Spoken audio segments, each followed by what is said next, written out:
Welcome back to this strategic breakdown of the big intelligence slice. Today we're diving into a really fascinating, honestly PhD-level framework based on macro expert Raoul Pal's concept of the exponential age.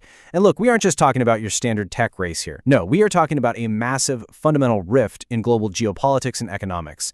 We need to strip away all those consumer headlines you see every day and really look at the raw mechanics of global power, the hardware, the energy, and the sovereign lines that are literally being drawn in the sand right now. Okay, let's dive into this roadmap of the global AI economy we're about to traverse. First, we'll cover the exponential age triad. 2. Bifurcation, the two stacks. 3. The US stack, network sovereignty. 4. The China stack, industrial fortress. 5. The ASIC hardware conflict. And finally, number 6, the winning autonomy formula. All right, part 1, the exponential age triad.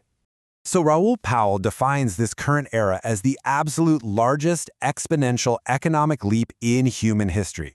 And it's really being driven by three convergent forces, which are intelligence, energy, and compute.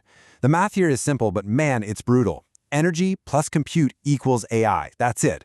Any superpower that fails to secure all three of these foundational components, well, they aren't just falling behind in the tech world, they are facing absolute economic degradation.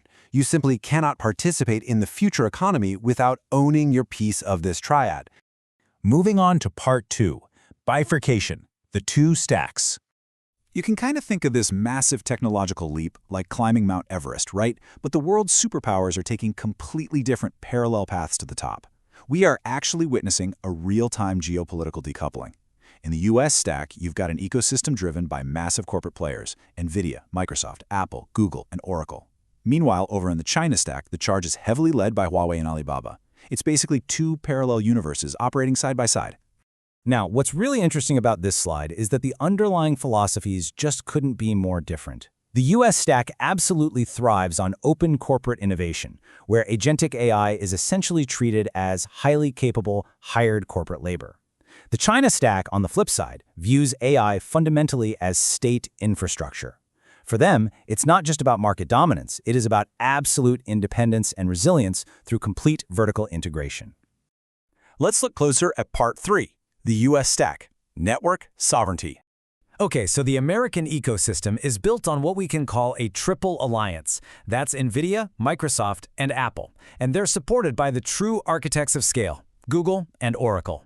To solve the incredibly massive compute deficits of the exponential age, this open network relies heavily on Oracle for these highly secure data safes and on Google's specialized TPU chips to pave the model highways. It's basically this vast interconnected network of private giants all working symbiotically. Contrast that with part 4, the China stack, industrial fortress. Objectively speaking, Beijing's strategy is entirely self-contained. Instead of an open network, Huawei and Alibaba are actively building an impenetrable fortress of total vertical integration. They want to own the whole shebang, from the foundational Zhenwu and Ascend silicon chips straight up to their advanced AI models like QN. And by restricting access to proprietary models like GLM 5.2, they're protecting their intellectual pie. The ultimate goal here? Absolutely zero reliance on any external supply chain. Which brings us to part 5, the ASIC hardware conflict. You know, the most brilliant software in the world is really nothing but a ghost without the physical hardware to power it. And right now we are facing a massive global deficit in compute power. Why? Well, it's because essential DRAM memory and ASIC chips are controlled by a very tight oligopoly, namely Micron, SK Hynix, and Samsung. The big intelligence slice simply cannot grow any faster than these few physical factories can print silicon. And this brilliantly illustrates exactly what we're talking about. 336G versus 448G. This was a recent, honestly pretty brutal battle where MediaTek defeated Broadcom to design Google's next TPU chip.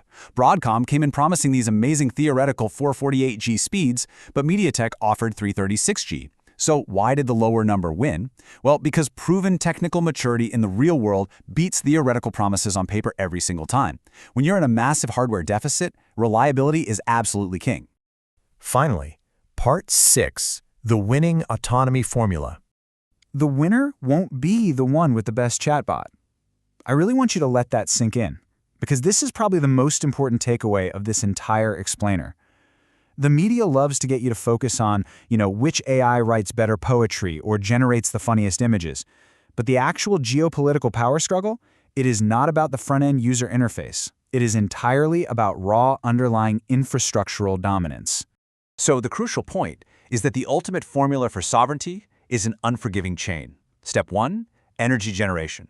Step 2, compute, which means actual physical ASIC chip fabrication.